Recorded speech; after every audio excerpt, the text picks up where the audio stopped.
The Chestnut Mare Theory, is it true? I am definitely starting to believe it myself. This is June. Some of this video is a little difficult to watch, so if you're sensitive, maybe keep scrolling. I wanted to show you what it was like when we first got June, and we go through a whole thing where we introduce a new horse to the herd individually. And June did okay, as you can see here with Jax, at first, because Jax was very friendly toward her and was amenable to her being friends. She didn't do so well with Boss. Boss literally just wanted to be June's friend, but June was just really bossy to him, and here's where June makes her big mistake.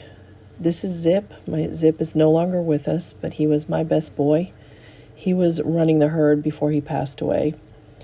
And it is very, very clear that Zip had such presence. He was obviously the lead horse in the herd, and she has always had a major problem with personal space. And we believe that June's life before she came to our house, she was pretty isolated.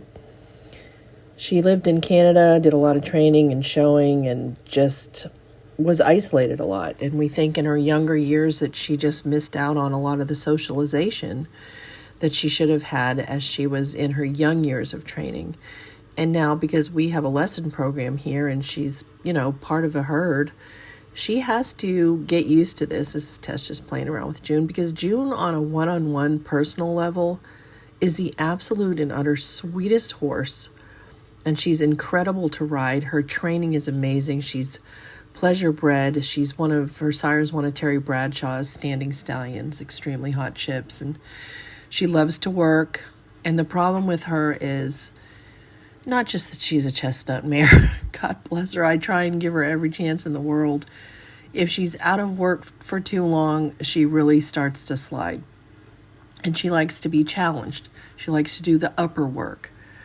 So this is Tess doing what we do when we have a problem with a horse. She does a refresher training with her. So she's going through, this is circle driving here, but she's going through all of fundamental trainings, and June had never done this before and absolutely killed it.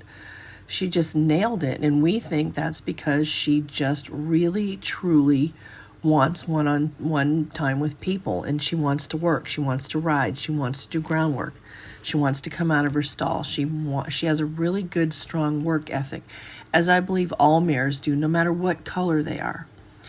Now, the Chestnut Mare Theory is that chestnut mares are difficult. I love mares. I'm not the girl that ever uses the word marish or says anything, she's a mare. I'm not that girl. You'll never hear me say it. I don't believe in it. That's like pointing the finger at yourself for not spending enough time with your horse. So if we see her slipping, we do spend more time with her. And in her stall, she just does the cutest things. This is what she does after she eats a peppermint. She sucks on her tongue and her lips, and she sounds like an old lady, and it's adorable. So I love mares. They give you their heart and soul, but I've known several chestnut mares, and you just see she does little things like this where for no reason, just to reestablish her dominance in the herd, she does that to a horse that's below her. Now, of course, here she overstepped with Fleur, who Fleur now is the current alpha mare. And I have the hierarchy pinned in the corner for you to follow along. I put Zip at the top because he used to run the show, and then I have the current hierarchy. And June's problem, again, is just personal space. She doesn't seem to understand that personal bubble of space that horses require, which, if you don't know what I'm talking about, it is at least 18 inches. Horses have a personal bubble. I do too. I get it. We all remember this one. June was acting up, and she got backed all the way to the arena. We're going to make her move her feet. The whole back idea on this is that you can control a horse's mind, then you can control if you can control a horse's feet, then you can control a horse's mind. And that's exactly what you should do if you're having any kind of problem at all with a horse. Back them out of your space, move them sideways, move them wherever, get them out of your personal space, because then you are establishing that you are above them and you are the authority.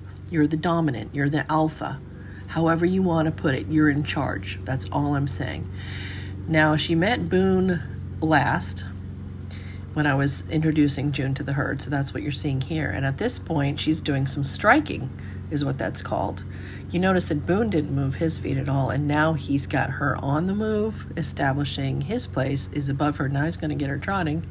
And then he's just like, la la la, that was easy. Because he's a confident fellow.